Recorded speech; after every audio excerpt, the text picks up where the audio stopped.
प्रिय मित्रों, आज मैं एक ऐसे विषय पर बात करने जा रहा हूं जो हमारे मानसिक स्वास्थ्य और सफलता के मार्ग में सबसे बड़ा रोड़ा भी बन सकता है और सबसे बड़ी ताकत भी। और वो विषय है आलोचना को फिल्टर करना। आज के इस दौर में जहां हर व्यक्ति के पास अपनी राय व्यक्त करने के लिए एक डिजिटल मंच है, हमारे लिए ये समझना अनिवार्य हो गया है कि किसकी बात को दिल से लगाना है और किसे महज एक शोर समझकर नजरअंदाज कर देना है। आलोचना एक दो धारी तलवार की तरह है। यदि ये सही व्यक्ति से आए तो ये हमें तराश कर हीरा बना सकती है, लेकिन यदि ये गलत नीयत से आए तो ये हमारे आत्मविश्वास को पूरी तरह नष्ट कर सकती है। हम अक्सर ये गलती कर बैठते हैं कि हम हर आलोचना को एक ही तराजू में तौलते हैं। हम उन लोगों की बातों पर रातों की नींद खराब कर देते हैं जो हमें जानते तक नहीं, जो हमारे संघर्ष से वाकिफ नहीं है और जिनका मकसद सुधार करना नहीं बल्कि केवल नीचा दिखाना है। आपको ये समझना होगा कि हर किसी की राय आपकी हकीकत नहीं होती और न ही हर कोई जो आपकी कमी निकाल रहा है वो आपका दुश्मन है। फिल्टर करने की इस कला को सीखना ही परिपक्वता है। जब कोई आपकी आलोचना करे तो सबसे पहले उस व्यक्ति की योग्यता और उसके इरादे को देखें। क्या वो व्यक्ति उस क्षेत्र में अनुभवी है जिसमें आप काम कर रहे हैं? क्या उसके शब्दों में कड़वाहट के पीछे आपको बेहतर बनाने की चाहत छिपी है? यदि हाँ, तो वो आलोचना आपके लिए खाद का काम करेगी। लेकिन यदि आलोचना केवल आपकी हिम्मत तोड़ने के लिए की जा रही है तो उसे सुनने का मतलब है खुद के साथ अन्याय करना। यहाँ मुझे एक बहुत पुरानी और मशहूर कहानी याद आती है जो इस फिल्टर करने की कला को बखूबी समझाती है। एक बार एक चित्रकार ने एक बहुत ही सुंदर पेंटिंग बनाई और उसे शहर के बीचों बीच एक चौराहे पर टांग दिया। उसने नीचे एक बोर्ड लगाया जिस पर लिखा था कि जिस किसी को भी इस पेंटिंग में कोई कमी नजर आए वो उस जगह पर एक निशान लगा दे। शाम को जब चित्रकार अपनी पेंटिंग वापस लेने गया तो वो दंग रह गया। पूरी पेंटिंग निशानों से भरी हुई थी और उसका मूल रूप पहचानना भी मुश्किल था।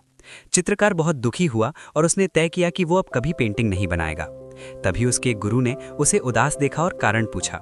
गुरु ने मुस्कुराते हुए कहा कि कल फिर से वही पेंटिंग बनाओ और उसी जगह लगाओ, लेकिन इस बार बोर्ड पर यह लिखो कि जिस किसी को भी इस पेंटिंग में कोई कमी नजर आए वो उसे ठीक कर दे। चित्रकार ने वैसा ही किया।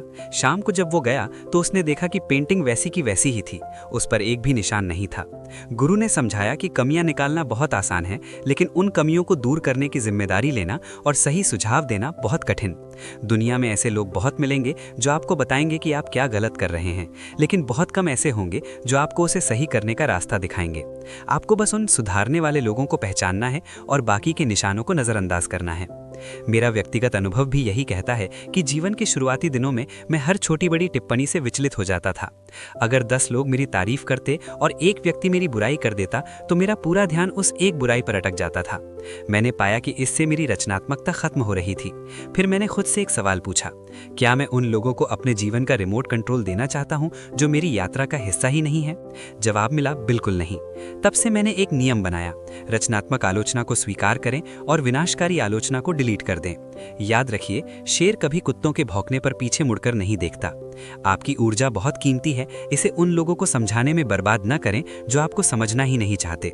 जो लोग आपकी ऊंचाई से जलते हैं वे हमेशा आपके पैर खींचने की कोशिश करेंगे। उनकी आलोचना दरअसल आपकी सफलता का प्रमाण है। इसलिए अपने कानों को केवल उन आवाजों के लिए खोलें जो आपको आगे बढ़ने के लिए प्रेरित करें, जो आपकी गलतियों को आईना दिखाएं ताकि आप उन्हें सुधार सकें। अपने भीतर एक ऐसा फिल्टर विकसित करें जो केवल ज्ञान और सुधार के बीच को अंदर आने दे और कचरे को बाहर ही रोक दे। यदि आप ये सीख गए कि किसकी बात को सुनना है और किसे शांति से मुस्कुराकर छोड़ देना है, तो आपको सफल होने से कोई नहीं रोक सकता। अंत में मैं बस इतना ही कहना चाहूंगा कि आपकी कहानी के लेखक आप खुद हैं। किसी आलोचक को अपनी कलम न पकड़ने दें। अगर आपको आलोचना को फिल्टर करने का ये नजरिया पसंद आया और आपको लगता है कि ये संदेश दूसरों के काम भी आ सकता है, तो इस वीडियो को जरूर लाइक करें और अपने उन मित्रों के साथ शेयर करें जो अक्सर लोगों की बातों से परेशान हो जाते हैं। हमारे इस सफर का हिस्सा बने रहने के लिए चैनल को सब्सक्राइब करें और कमेंट बॉक्स में मुझे बताएं कि क्या आपने भी कभी किसी की आलोचना को अपनी ताकत बनाया है। आपका एक लाइक और सब्सक्राइब हमें ऐसे ही और प्रेरणादायक कंटेंट बनाने की हिम्मत देता है। हमेशा याद रखें, लोगों का काम है कहना, लेकिन आपका काम है अपनी धुन में आगे बढ़ते रहना। बहुत बहुत धन्यवाद। अगर आपको धैर्य की इस शक्ति और आज के इन विचारों ने प्रेरित किया है तो इस संदेश को सिर्फ अपने तक सीमित ना रखें। इसे अपने उन दोस्तों और परिवार के सदस्यों के साथ शेयर करें जिन्हें आज शायद थोड़े से प्रोत्साहन और सब्र की जरूरत है। अगर आप भविष्य में भी इसी तरह के गहरे और जीवन बदलने वाले विषयों पर मुझसे जुड़ना चाहते हैं तो चैनल को सब्सक्राइब करना ना भूलें और अपनी राय कमेंट में जरूर बताएं, क्योंकि आपकी प्रतिक्रिया ही मेरी ऊर्जा है। इस वीडियो को लाइक करके अपना समर्थन दें ताकि ये प्रेरणा और भी लोगों तक पहुंच सके।